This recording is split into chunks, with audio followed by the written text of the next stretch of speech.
Okay, hi everyone. I'm Jeremy Stern, Deputy Editor at TabletMagazine. I'm very pleased to welcome you all to a special preview panel of the 2023 Kiev Jewish Forum, a conference co-hosted by the Jewish Confederation of Ukraine and TabletMagazine that'll take place in mid-February. So please check out kievjewishforum.com and tabletmag.com for more information.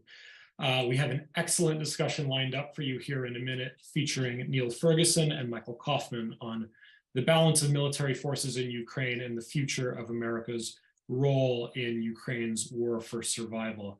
But briefly, before we start the panel, we're going to go to Boris Lozhkin, the great Ukrainian entrepreneur, philanthropist, and author.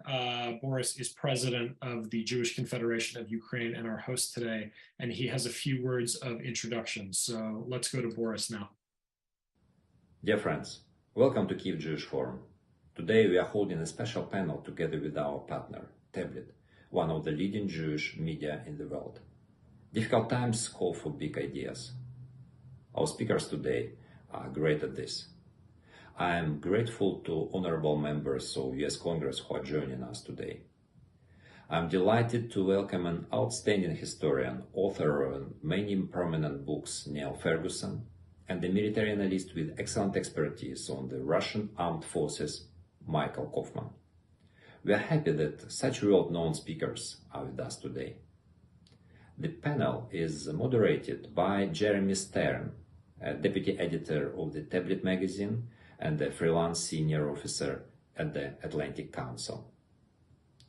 Our panel discussion today concerns the most decisive issues, the bipartisan support of the United States to Ukraine and the situation on the battlefields this winter. During almost 10 months of this aggressive and terroristic war, Ukrainian people are killed irrespective of nationality, race, or attitude towards religion. Ukrainians are killed only because they love their country and want to live in an independent, free, and peaceful Ukraine. In recent months, our enemy has changed tactics and destroys the country's vital critical infrastructure. However, severe attacks on civilians, cities, and villages do not change the situation on the battlefields. None of the enemy's tactics will break the will of Ukrainians to win at this ruthless war and to destroy the unity of our civil society. Ukrainians demonstrate to the world incredible determination and strength to defend and to win. A week ago, Time magazine named both the President Zelensky and the Spirit of Ukraine as the Person of the Year. We are certain of our victory because we are not alone. We have reliable partners led by the United States of America.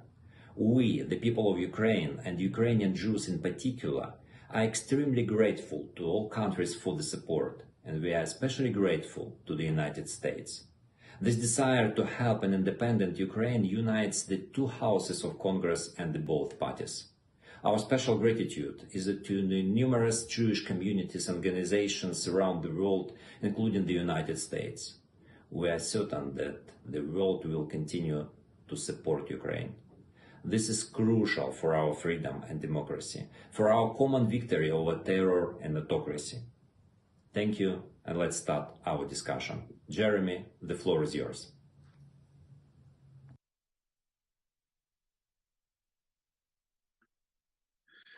Okay, thank you very much, Boris. And last but not least, before we start the panel, we have Congressman Jim Costa of the 16th District of California and the House Foreign Affairs Committee. Congressman Costa has called in to say a few words of welcome and hello to all our viewers in Ukraine. So let's go to Congressman Costa now. Hello, this is Congressman Jim Costa. Ladies and gentlemen, it is my honor to address you for this annual meeting of the Kiev Jewish Forum. Today, I want to reiterate something that's so important, and that's our continued support for Ukraine, which, as a member of Congress, I can tell you, has been a strong focus since Russia's unprovoked invasion of Ukraine in February of this year. It has been bipartisan on the three major pieces of legislation that we have passed, and most recently last week, with a strong bipartisan support, we provided an additional $800 billion to million. Ukraine might like it to be 800 million, but it's 800 million on top of the billions of dollars of assistance we have already provided. We've seen across several critical funding votes this year, and I believe, will continue to have the bipartisan support well into next year. But we must be together. The people of Ukraine are suffering tremendously, but they are not only standing up for their own sovereignty and their democracy, but they are, frankly, I think, representing all of us who strongly feel the importance of democratic institutions around the world. This is the test of our time. We must be together. Thank you so very much. Hello, this is Congressman Jim Costa. Ladies and gentlemen,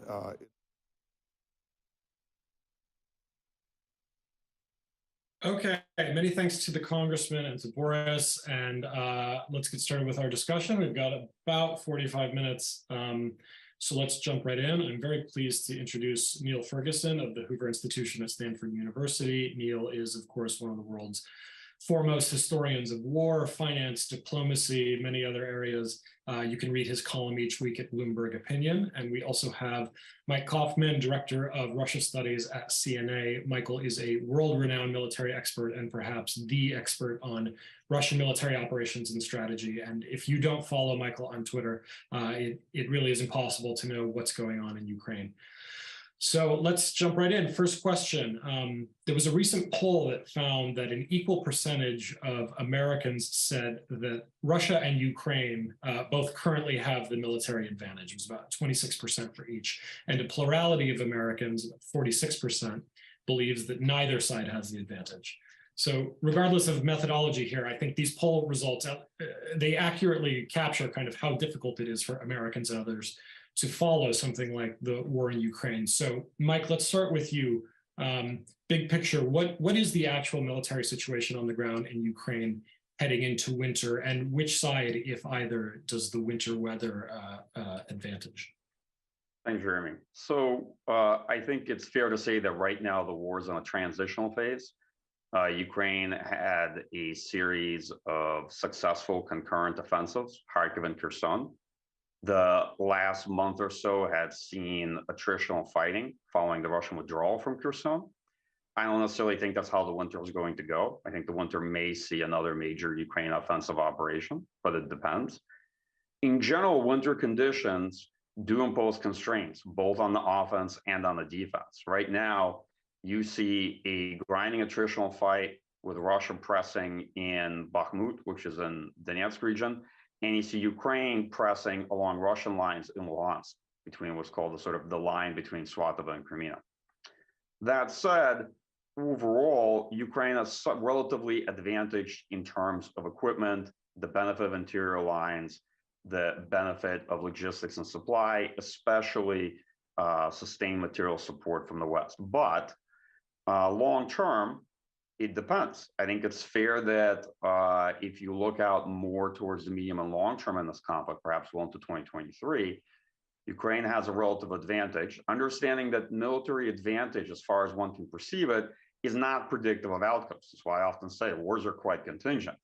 But that advantage hinges heavily on sustained external support from Western countries, material assistance, which is a function of both availability, equipment, ammunition, funding, but also policy, the extent to which Western states will continue supporting Ukraine, providing these sort of things and what have you. Hope that's an incomplete, but at least a decent answer to your question. And Neil, I want to pick up on something there. As you follow everything happening in Ukraine, is military advantage in the conventional sense what you look for, or is it the case that kind of regardless of Ukraine's astonishing battlefield capabilities and victories so far, that maybe Russia's willingness to terrorize civilians, destroy cities, attack water and energy infrastructure, threaten grain exports, etc., is all of that driving outcomes more than which battles are being won or lost? Well, one of the challenges of this war is that in many ways it resembles 20th century wars. Strip away the drones, strip away the precision weapons, and as Michael already indicated, you find yourself looking at scenes almost from the First World War rather than the Second. Trench warfare in and around Bakhmut has been likened to scenes from the First World War. And now, if you're a serious scholar of the 20th century warfare, you know not to separate what's happening on the battlefield from what's happening on the home front, because the economy is absolutely crucial to being able to sustain this kind of warfare. Why is that? Because this kind of warfare is really destructive. It's destructive not just of infrastructure, it's destructive of people, and particularly trained man parts, destructive of weaponry, it's destructive of tanks. It is very destructive, much more destructive warfare than we saw in Afghanistan or Iraq in the last 2 decades. And that's why I want to emphasize, and what I'm going to say now, the economic dimension. And in economic terms, this is not going nearly as well for Ukraine as the war on the battlefield. And that's because Ukraine's economy is the economy that was invaded. It's probably suffered somewhere around about a 30% to maybe 40% decline in gross domestic product. I think maybe closer to 40, given the damage that's been done since the Russians started to attack the power grid. The IMF thinks that the Russian economy contracted by 3.4% this year. So there's an order of magnitude difference in the damage to the two economies. And that's what concerns me as somebody who's been an outspoken supporter of Ukraine, not just since February the 24th, but for many years. It's very hard for me to see how Ukraine can sustain this kind of a war into next year and perhaps until this time next year, even with the very important economic and financial support from the West. Ukraine is still struggling to finance its deficit in a way that avoids a descent into hyperinflation. So I worry that a lot of the coverage of this conflict, whether on media, mainstream media, or social media, because it's more interesting, focuses on videos of Russian tanks being blown up, whereas we don't spend nearly as much time talking about the ways in which Ukraine is struggling to remain afloat economically. And if I view this from a Russian side, yeah, there's no question that Western sanctions are kind of slowly eroding Russia's competitiveness as an economy and grinding it back to the 20th century, cutting it off from access to semiconductors and so on. On the other hand, I think to myself, well, from the point of view of grinding out some ugly result in 2023, as long as I'm able to cause Ukraine's economy to collapse or at least to contract drastically without suffering a comparable contraction in my economy, then this isn't going so badly. If you're looking for a historical analogy to worry about, from a Ukrainian perspective, it has to be the Finnish Winter War against the Soviet Union, which went very well in 1939, not so well in 1940, when the superior raw resources of the Soviet Union could be brought to bear on the heroic Finns. Mike, did you have a follow-up? Yeah, I just think I would add to Niall's great comments that, at least from my point of view, it seems increasingly clear that part of the Russian strategy is to try to extend the war well into 2023 and beyond. Russia's constrained primarily, I would say, on the munition side, because its way of war is rather inefficient and very tasking on artillery ammunition. That said, I think the bet that Russia's trying to make is if they inflict sustained damage to Ukrainian critical infrastructure and thereby the economy, increase population outflows, reduce investment, and increase the cost of sustaining Ukraine over the course of a longer period of time, they can begin to try to exhaust the West in terms of their willingness to sustain the Ukrainian economy. I think Niall's very right on this point. So often as military analysts, we tend to focus on the war effort. But the war effort for Ukraine is around, I think, 50% of GDP expenditure. Russian military expenditure right now has increased to maybe something around 7 to 8% of GDP. It's quite significant, but nonetheless, you can see the disparity. The point I'm making here is that naturally the other dimensions to the conflict beyond just battlefield outcome, and the longer the war goes on or the further out we try to look, the greater the potential uncertainty. I mean, related question here. I think perceptions of who is winning the war or can win the war in the long term, have a great bearing on U.S. and European support for Ukraine. And in the U.S., for a while, it seemed like Ukraine was going to be, kind of one of the few durable bipartisan issues in America. Maybe that's still the case, but at least in the run up to the recent midterm elections, we heard some talk of possibly winding down aid for Ukraine, both among some Democrats and some in the GOP. The GOP underperformed in the elections, but it did take the House, which controls the federal budget.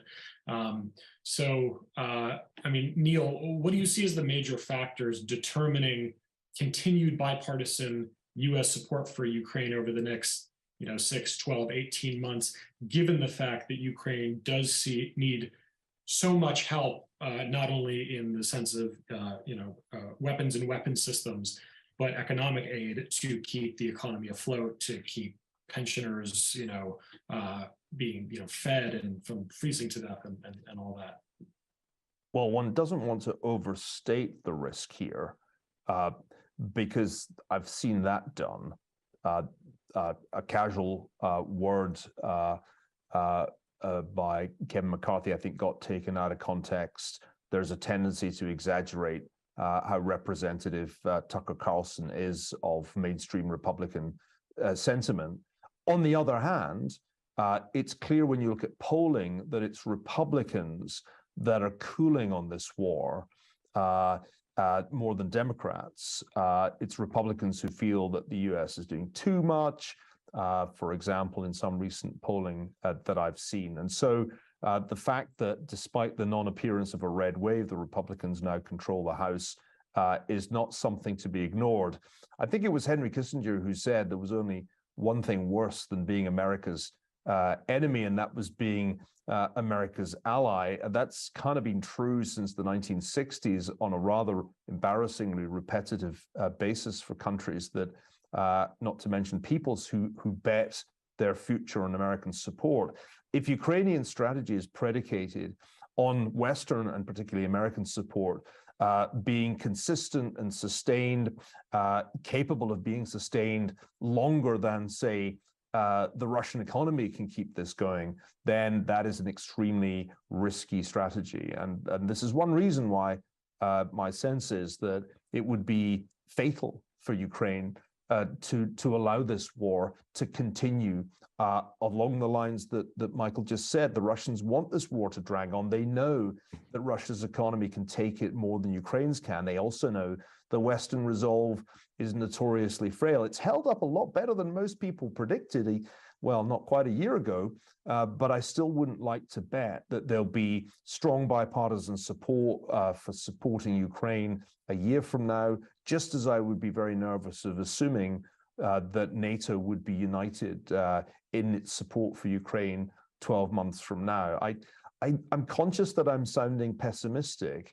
I don't want to be too downbeat, because one has to recognize the miraculous achievement that the Ukrainian people have brought us this year. They have exposed the limits of Russian military power. They've revealed that to a very large extent, it wasn't a paper tiger, it was a paper bear, and they have achieved phenomenal feats of heroism. They've also exceeded expectations in the sense that most of us who went to Ukraine on a regular basis over the last decade had got somewhat low expectations of Ukrainian civil society as well as of the Ukrainian state. And we have been, I think it's fair to say, astounded by the performance of both.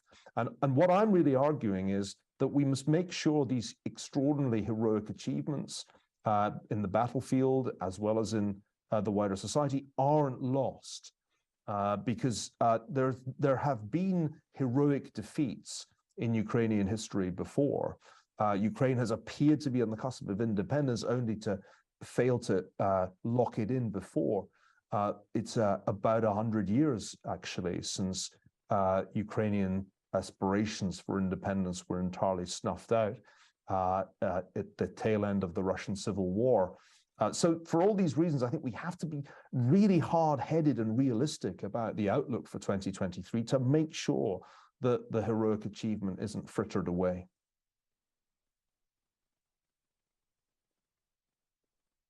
Mike, what's your sense of how these factors are being integrated into both Ukrainian and Russian military planning? Are they paying attention to American domestic politics, to infighting within the European Union? Do these kind of drive military planning on both sides of the war, or is the war a kind of self-contained issue and neither side can really plan given the vagaries of US politics? I mean, it's a good question. I mean, to be honest, I think to a substantial extent, the war has a logic of its own, but military strategy is fundamentally political in nature, right? It's based off of political leaders' calculus, the objectives they set. In Ukraine, at least when I was there not that long ago, I think the number one question folks had was to what extent they can expect sustained support from the United States. The reason for that is very straightforward. Ukraine's military effort outside of its own, will to fight and capacity, as I said, heavily depends not just on Western support, but in particular American support for a number of reasons. Not just because the capacity is here, not just because the United States organizationally leads a lot of the support activity, right, across Europe and providing equipment, maintenance, and what have you. Also because many European policies are reactive to the United States in terms of what the United States is willing to do, they're willing to do, and they may not be willing to do if the US doesn't provide these things. But when it comes to military strategy, I would say that the outlines of both sides' strategies going into the winter have become increasingly clear. The Russian strategy is to try to entrench and defend and reconstitute their force. They're rather vulnerable heading into the winter. And I think in particular, they're suffering from a deficit of munitions because they expended a very sizable amount of artillery ammunition over the spring and summer to make up for what was a large manpower deficit on the battlefield in the way they were fighting. Okay. The Ukrainian strategy is to continue pressing the Russian forces and try to prevent them from being able to reconstitute, because they know that if Russia's given some respite of a period of months, then the Russian military will attempt to retake the initiative and go back on the offensive. And it's clear that Russian political leadership still wants to take the rest of the Donbass. Okay, hence the fighting for Bakhmut. This, I think Neil had a good World War I comparison in terms of the destruction and the attrition in that fight. To what extent Russia looks to U.S. politics, I'm not sure that's the Russian gambit. I think over the course of this year, Russian political leadership had first assumed that they could grind Ukraine down in an attritional fight. And to be very honest, we're not for the United States, we're not for the West. Neil's winter war analogy would be very apt, and it would actually be realized much sooner. It would come into sharp relief over the course of the summer because Russia did spend Ukraine out of artillery ammunition and out of a lot of artillery tubes and equipment, right? And so the United States and Europeans have played an important role, particularly if you look after the spring and summer. And following that, I think the Russian strategy, or at least some assumptions, were disproven, and it was visibly disproven at the defeat of Kharkiv. It has now shifted to, or an assumption, at least this is my hypothesis, that if Russia can extend the war and can sustain it at this rate, that Europeans will struggle to get through the next winter the way they've gotten through this winter. And if this winter drives Europe into a recession, then they may see material constraints in European economies drive European thinking on the extent to which they're willing to support Ukraine. Now, I'm in no way saying that bet is true. Russian leadership has made a lot of assumptions about Ukraine, about Western political cohesion, and that have been disproven thus far. I'm simply explaining what I think, at least how I perceive Russian strategy. And so the military strategy is increasingly reflective of that, right? Or at least it's starting to come much greater into alignment with some of the political assumptions. It may be worth adding, Jeremy, that if one looks ahead beyond the winter, it's reasonable to expect the fruits of Russia's partial mobilization to materialize on the battlefield. And this is something I'd like to hear Michael's thoughts on. Clearly, what we saw this year was the absolute destruction of a really large part of the original invasion force. I don't know what your estimate is these days, but it strikes me as plausible that a quarter of the people who initially invaded Ukraine are now dead, because this was an extraordinarily bloody and destructive and unsuccessful offensive, and the Russians took much, much higher casualties than they can have anticipated. Of course, we don't know exactly how many people on the Ukrainian side have been killed or incapacitated, but as I understand it, most educated military experts think it's not that much lower a number. And so the Ukrainians have also sustained casualties, and we would expect them, as they went on the offensive, to sustain even more casualties because they don't have terrific protection for their troops. So this is a very, very costly kind of war. By 20th century standards, even, because they're not vast armies, but they're taking very, very high casualties. So, Michael, I'd love to get your thoughts on the prospects for manpower in the spring, and how far that's going to be, in your mind, a variable that tilts the balance of advantage back to Russia. Right now, they have a clearly depleted military force in Ukraine with morale issues. They're sending people into battle, as far as one can see, with minimal training. The so-called Zerg rush really happened. But what's it going to look like in the spring? And does Ukraine have comparable manpower to tap? Sure, I'm happy to take that on briefly. I think at the beginning of the war, the main challenge for Russia is that they had lost their best people. They lost a lot of their elite infantry, airborne and Spetsnaz. They also lost a lot of their junior leadership, which is important. Company level commanders, battalion level commanders that are much more difficult to replace. And they lost a lot of their better equipment. They took significant losses to the better part of their armored force and equipment. And they also spent a sizable amount of long-range precision guided weapons. All right, that said, since the first month of the debacle that was the Russian invasion, the Russian military had been looking for different ways to offset casualties. They used mobilized personnel in Luhansk and Donetsk People's Republics extensively over the spring and summer. And they put together various types of volunteer units and battalions across Russia. And over time, the role of Wagner PMCs grew, and Wagner began recruiting across Russian prisons. So the Russian military has been finding ways to defray casualties to the actual regular force. Now, I would say that strategy in large part was a train that eventually ran out of track by the end of the summer. Hence, you saw Russian mobilization, introduction of wartime measures and stop-loss policies in the military. Mobilization has yielded a fairly sizable amount of manpower to the Russian military, probably somewhere between 200 and 300,000 personnel. It's been paused so that the Russian military can process the biannual draft, which is another 120,000 conscripts. But it's very likely they will continue mobilizing people as part of a phased rolling process next year.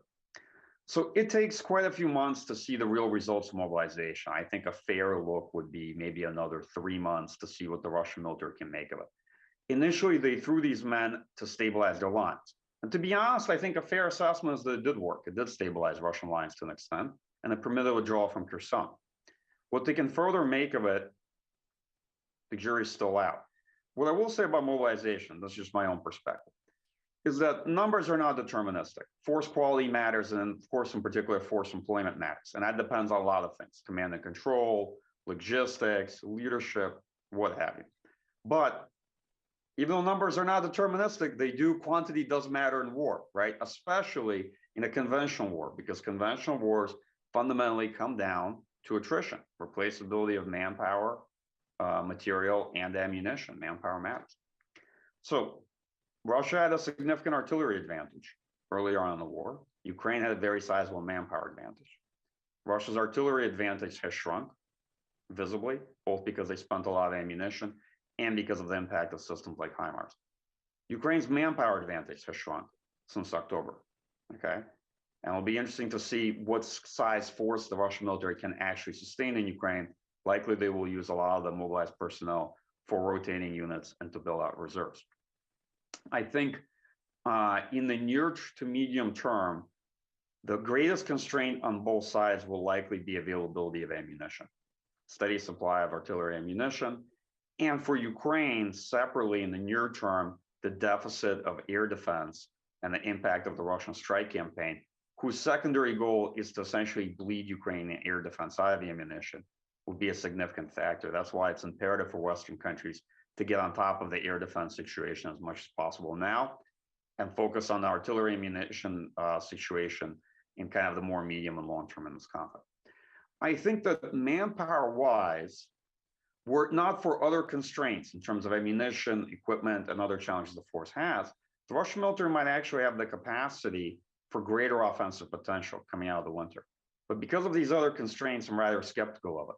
What I do think is a real issue, and the fighting Kherson revealed this somewhat, is that the Russian military now has a much higher density of forces to the terrain they're occupying and trying to defend.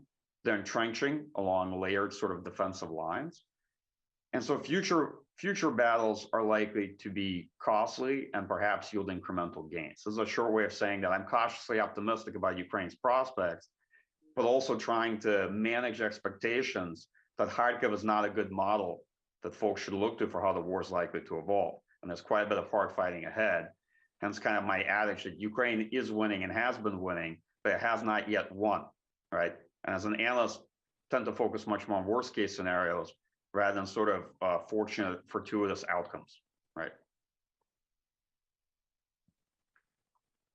Also, a related question for Mike. I think most people are aware by now that the war began with the Ukrainians pleading for certain weapon systems that Washington was initially reluctant to supply, but which it started to provide as the Ukrainians proved their almost astonishing capabilities. And the Ukrainians, I believe, are still asking the US and other NATO countries for other classes of weapons and weapon systems that the US is still reluctant to supply, presumably in order to avoid the impression that America is a direct belligerent in this war, whose targets now include military bases like hundreds of miles into Russian territory. So for Mike, what exactly is Ukraine asking for right now that Washington is still not providing? And in your opinion, should Washington provide it? And on that latter question especially, let's also get Neil's reply. Jeremy, that is a thorny question. Okay. So as you know, I'm from Washington, although I clearly am not in Washington right now. I'm actually in Vilnius in the hotel room with kind of 70s style tinted lighting. And so it looks like it might be I'm talking from the past. I would say that Ukraine in particularly wants short-range ballistic missiles like ATACMS, has asked for a host of conventional systems from Europe, such as tanks, which Germany doesn't seem to want to provide, fourth-generation aircraft, depending on what type is available. And, to be frank, Ukraine has had throughout this war a fairly sizable list of things they've asked for, some of which are top priority items. Let's say right now, air defense systems, artillery ammunition, things of that nature, some of which are things that Ukraine may need or, let's say, want in the long term that have a substantial training cycle, right? That it may make sense to get on top of now, understanding that Ukraine may have to eventually make a transition from the legacy Soviet equipment they inherited to Western produced equipment, if anything, because ammunition may become a problem much further down the line. Okay, so with respect to should the United States provide or not provide this, let me make a couple of comments which will seem evasive probably because they are. First, part of the reasons the United States is not providing this is because of the imperative of escalation management. I think for Washington, D.C., this is a priority.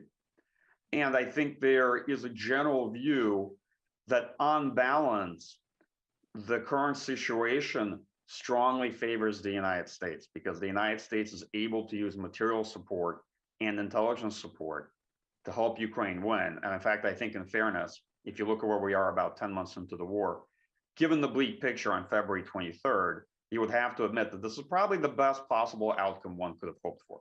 At least from my point of view, remembering what I saw and the discussions that I was involved in from the fall to the winter and the run up to the war, this outcome is a rather is a rather good one compared to all the other trajectories the war might have taken. So it's fair to say that to a substantial extent it's been working. Second, when you look at capabilities like this, I hate to say this, but there are no real silver bullets in wars. Okay, yes, technology and capability matters. How you employ it is even more important than that. But often capabilities have their greatest impact on the battlefield when they're first introduced at scale.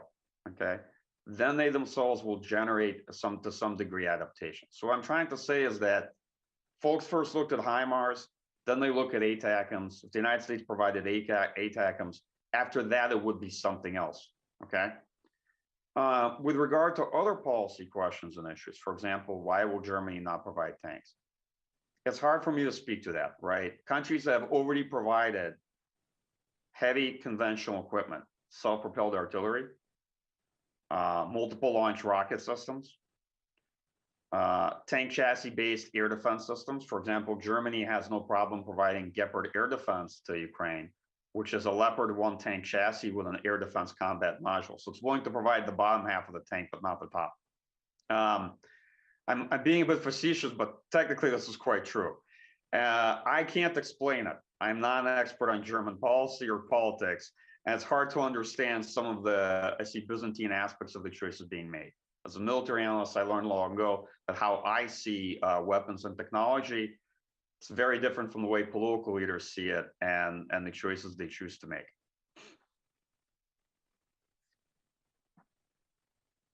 Neil, can we get your take on has the U.S. reached the kind of reasonable limit of what it's willing to supply, or should it go further?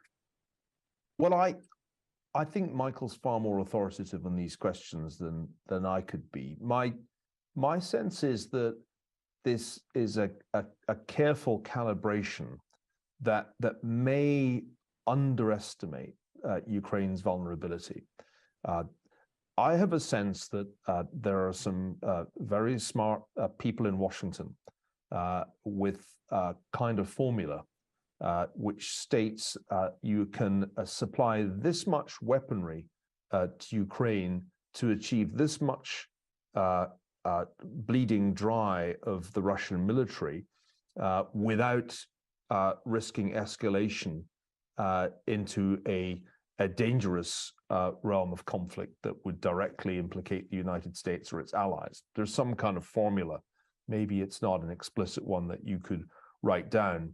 And the trouble is that I think what lies behind that formula is a fear of Russian escalation that's probably not realistic. There have been times in the war when it's been very clear that NATO has pulled back from supplying certain categories of weapon because of Russian threats to escalate to the use of nuclear weapons. Remember when jet planes were about to be delivered and then they weren't, quite early in the conflict, at a time when air support was desperately short and Ukraine was very vulnerable.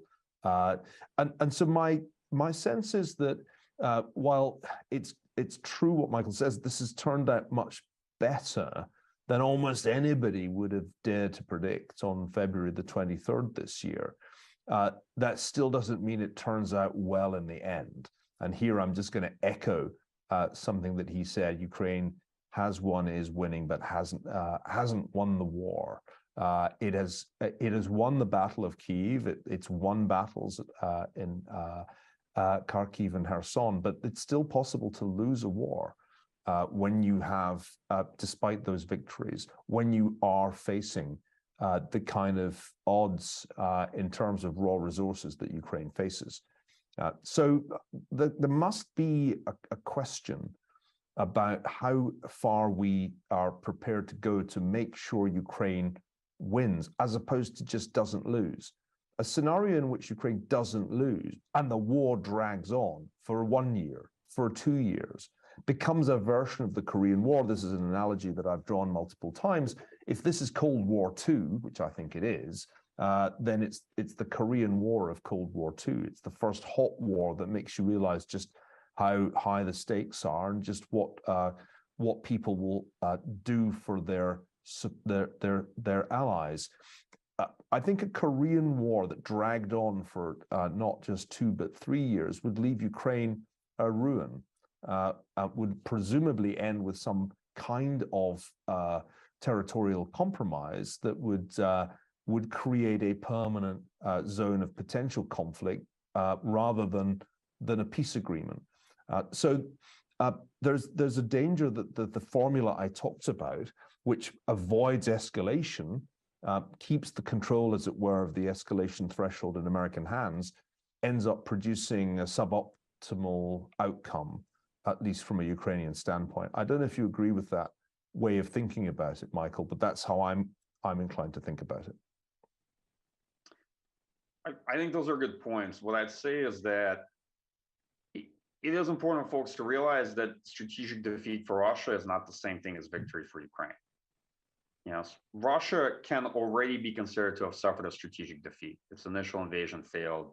Its forces, to an extent, have been decimated. It will probably take the better part of a decade for the Russian military to rebuild, and has taken a major strategic loss in terms of its position in Europe and its ambitions to relitigate the post-Cold War settlement. All right. That being said, if Ukraine is not able to retake much of the territory it's lost, at least in the way that they define victory, right? Ukraine will have lost territory, GDP, population. The defeat for Russia will not mean the same thing as a victory for Ukraine. Certainly not in the way Ukrainian political leadership has defined it and described it, and they have quite explicitly as to what those terms are. So I agree with that. I think it's also quite difficult to calibrate these things. And to be frank, I go back and forth. On the one hand, as an analyst, I have my views. On the other hand, political decision makers who are responsible for people's lives, right, and responsible for issues such as escalation management, they have their perspective and their calculus. I think one of the challenges is that even though it's clear that the United States and NATO countries in general could afford a much broader and more involved role in this conflict, and a lot of Russian nuclear signaling had been just that, there's a perception that in certain places there are likely to be genuine Russian red lines. There's the absence of, let's say, a Russian response or a sudden lurch toward escalation doesn't mean there are no red lines anywhere. Yeah, I think that's fair. That's also fair to say. Yeah.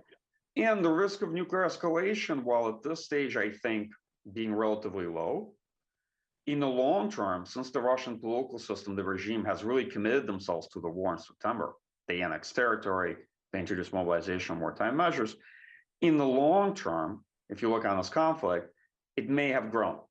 Either way, it's fair to say that it's probably the highest it's been since at least 1983. I think there's an argument that is a reasonable one.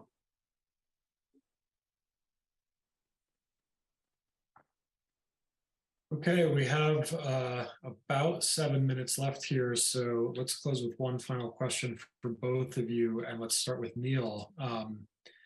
So, I mean, from the standpoint of U.S. national interests, I mean, what end result is the U.S. trying to achieve here, or what should it be trying to achieve? Is it a clear Ukrainian victory, including the reclamation of all or most previously lost territories? Is it a negotiated settlement that includes the loss of some Ukrainian territory? Is it a peace agreement, an armistice, guarantees of accession or non-accession to NATO or the EU, regime change in Moscow? I mean, you hear all of these possibilities being bandied about quite a lot. So what do you think the Biden administration and Congress are trying to achieve, and what should they be trying to achieve?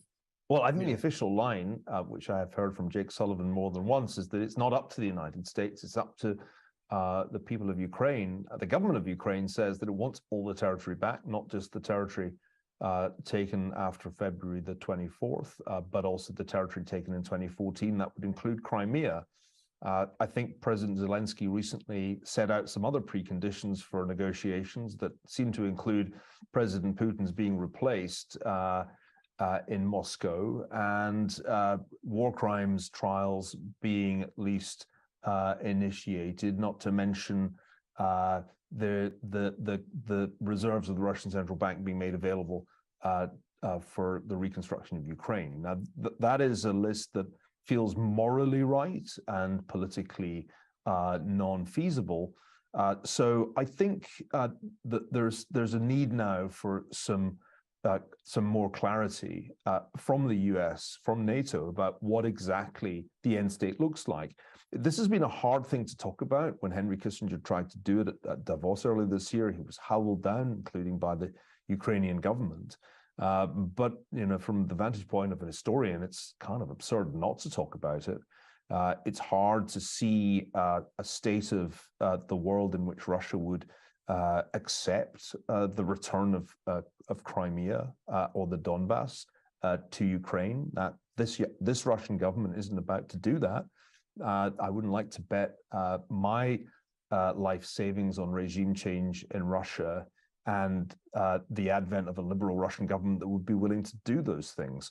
So we are quite a long way from a plausible discussion of peace terms. Each side seems significantly further apart from the other than was the case in the early phase of the war, when actually there were all kinds of compromises being talked about to try to salvage the situation. I think that our implicit war aim is to weaken Russia, not permanently, but certainly significantly for the foreseeable future. And that's kind of already been achieved.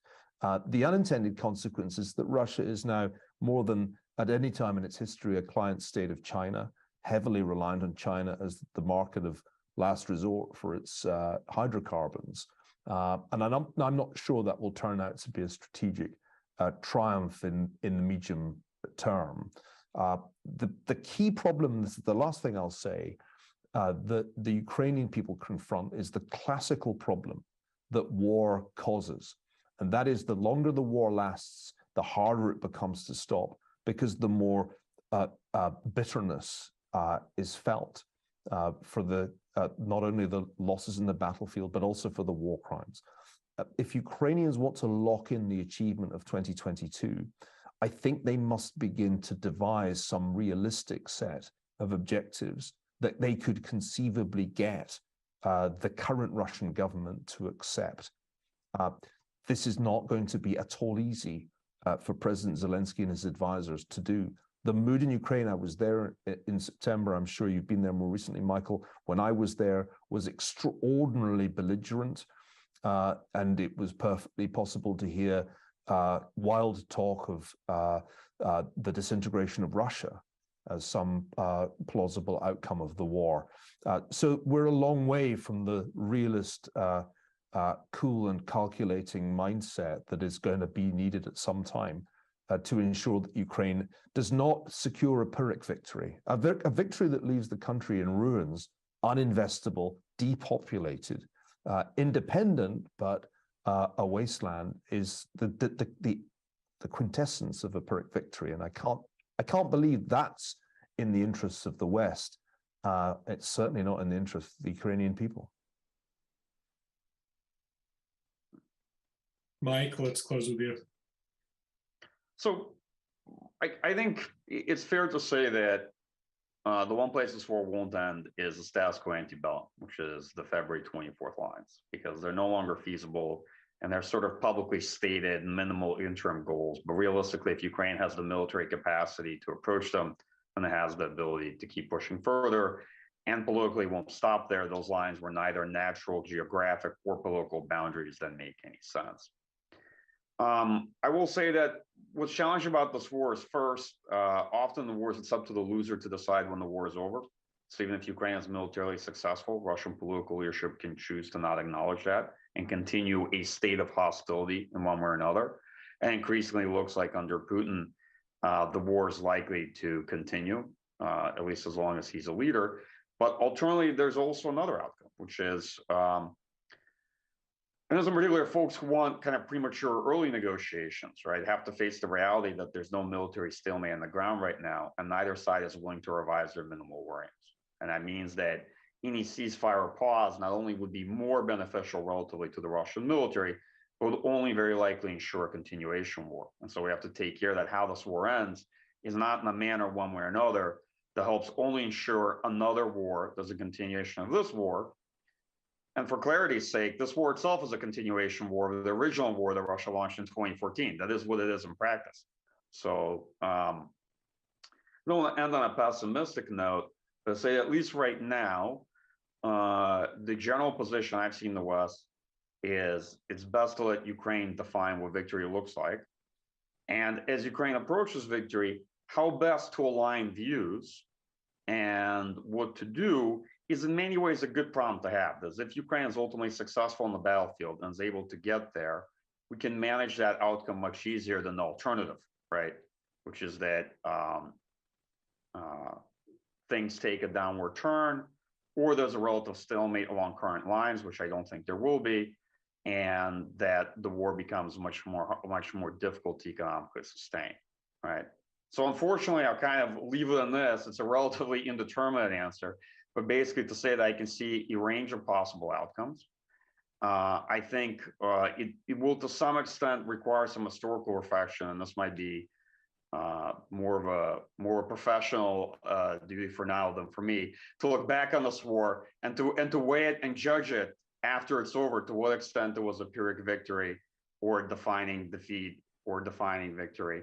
And also to what extent does how this war ended really set up the preconditions for a lasting peace or for an unhappy peace or for a follow-on conflict of some side, because one side or the other didn't achieve their minimal war aims. Okay, well, we are out of time. This has been extraordinarily informative, and it's been great to get you both in the same room, same Zoom room together. So thank you very much to Michael Kaufman and to Neil Ferguson. Thank you to Boris Lozhkin and to Congressman Costa. Please remember to go to KievJewishForum.com and TabletMag.com to find out more about the conference in February. And thank you all very much for tuning in. Thank you. Yeah, thanks for having me.